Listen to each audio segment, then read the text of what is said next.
Ya, kembali lagi di Dokter Ros Indonesia. Kalau tadi kita bahas masalah kesehatan kulit. Sekarang ada satu sumber lagi yang cukup banyak dikonsumsi oleh masyarakat Indonesia, yaitu susu. Mulai dari susu apa aja, Dokter Rey? Susu tuh ada macam-macam ya. Sekarang variatifnya banyak sekali. Ada susu sapi, seperti yang sering kita konsumsi. Kemudian ada susu kambing, bahkan sampai ke air susu ibu untuk bayi-bayi. Iya, bersama kita sudah ada Dokter Yofi. Apa kabar, Dokter Yofi? Baik, Iya. Tapi Dokter Yofi ini ahli susu. Bukan ya?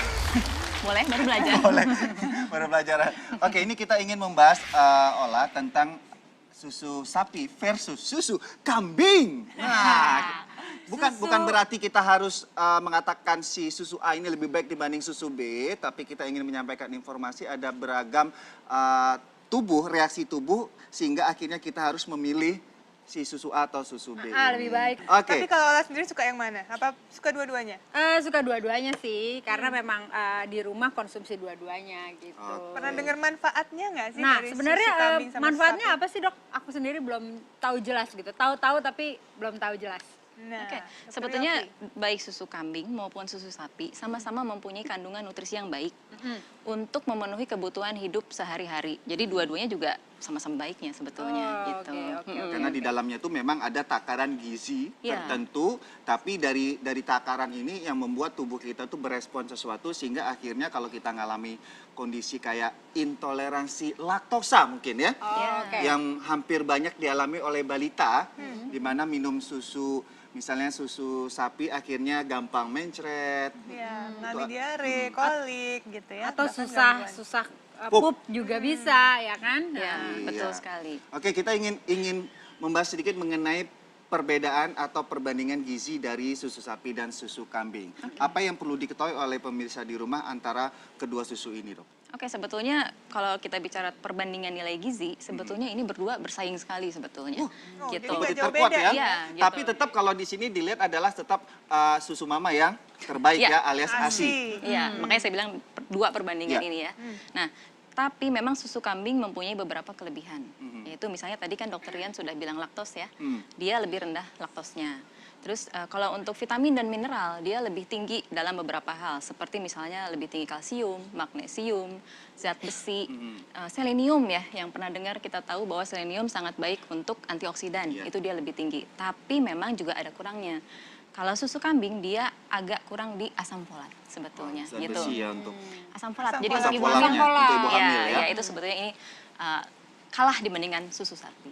Oke, berarti untuk kondisi ibu hamil memang untuk asam folat tidak direkomendasikan dari susu kambing. Iya. Ya, Iya, perlu apalagi kan dalam jangka tambahan waktu ya. lama. Perlu ya, perlu tambahan. betul Kalau sekali. misalnya untuk mengkonsumsi ini usianya berapa kita dari bayi boleh kambing? Oke, kalau masih di bawah setahun sebaiknya lebih baik ASI, jauh lebih menang ASI ya, karena mungkin pencernaannya belum sempurna untuk mencerna di luar dari yang dikenali oleh tubuhnya sendiri. Karena tadi ya, ada kan kandungan proteinnya juga berbeda ya. Iya, betul. Ada kasein dan whey. Iya. Dan di sini lebih banyak kasein yang sulit dicerna oleh bayi. Betul sekali. Nah, itu dia. Makanya harus diperhatikan bahwa untuk bayi-bayi terutama di bawah usia 2 tahun tuh lebih baik konsumsi ASI.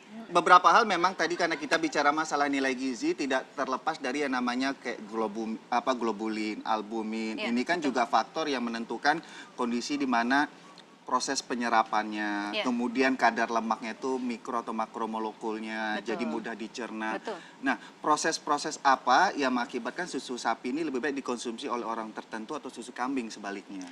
Oke, kalau misalnya kita bicara orang yang tidak mempunyai keluhan apapun ketika mengkonsumsi susu sapi, maka silakan lanjutkan. Oke. Tapi kalau misalnya mulai muncul suatu masalah seperti alergi, tapi sebetulnya gini ya, kalau kita mau mendiagnosa bahwa seseorang ini alergi memang butuh pemeriksaan tertentu ya.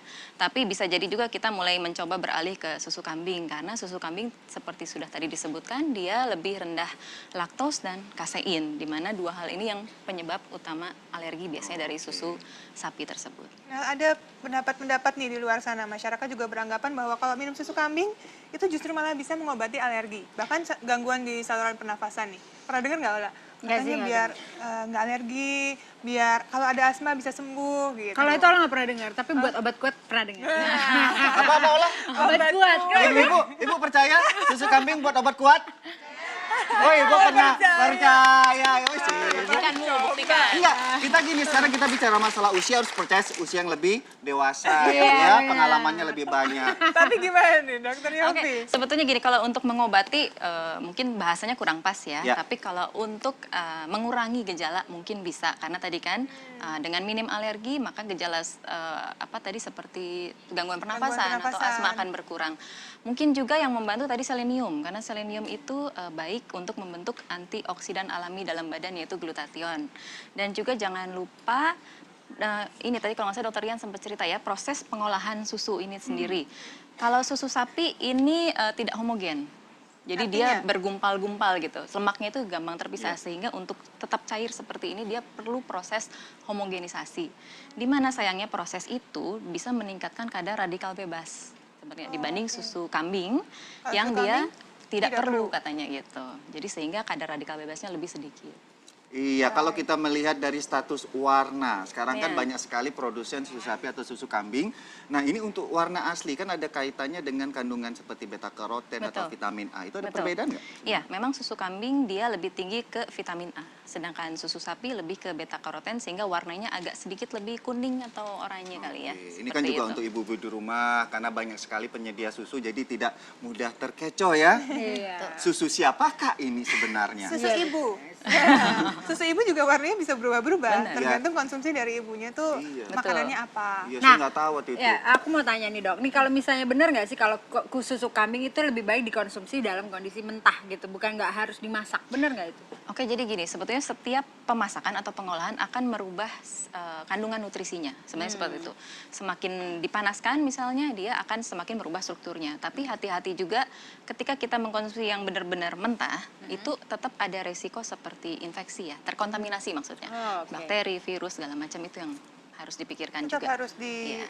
Jadi bahan proses dengan pertimbangan. tepat, Mm-mm. ya. Jadi antara mentah dan ataupun dimasak itu udah terserah Iya. ibunya ya, Iya, siapa yang iya. mau konsumsi seperti itu. Bicara masalah susu kambing, ada pernyataan di beberapa media mengatakan apabila dikonsumsi dan jangka waktu panjang itu bisa mengakibatkan iritasi usus. Benar itu? Dok? Susu sapi apa Susu susu kambing? Gini, sebetulnya justru mungkin susu kambing sedikit lebih bagus ya daripada susu sapi untuk urusan pencernaan. Karena gini, susu kambing itu mengandung lebih banyak oligosakarida. Jadi dia itu adalah prebiotik, yaitu Ya. makanannya probiotik. Kita udah tahu ya bahwa probiotik itu bagus untuk membantu fungsi pencernaan. Iya, dan tubuh usus juga Ya, ya. satu lagi mungkin menurut beberapa penelitian susu kambing dinyatakan bersifat lebih basah daripada susu sapi. Gitu. Jadi sehingga orang-orang yang dengan gangguan mah akut ataupun mah kronis mungkin lebih baik memilih susu kambing karena sifat basahnya tersebut. Lebih aman jadinya ya. Iya.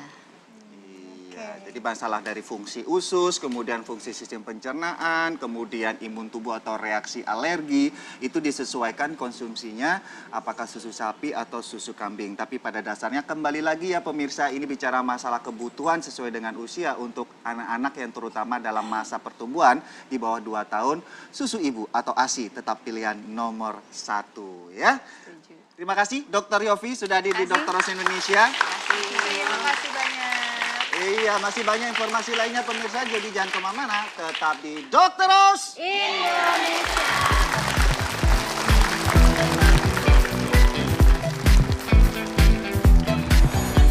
Selain kurangnya nutrisi dan vitamin, benarkah kawat gigi menjadi penyebab timbulnya sariawan pada mulut?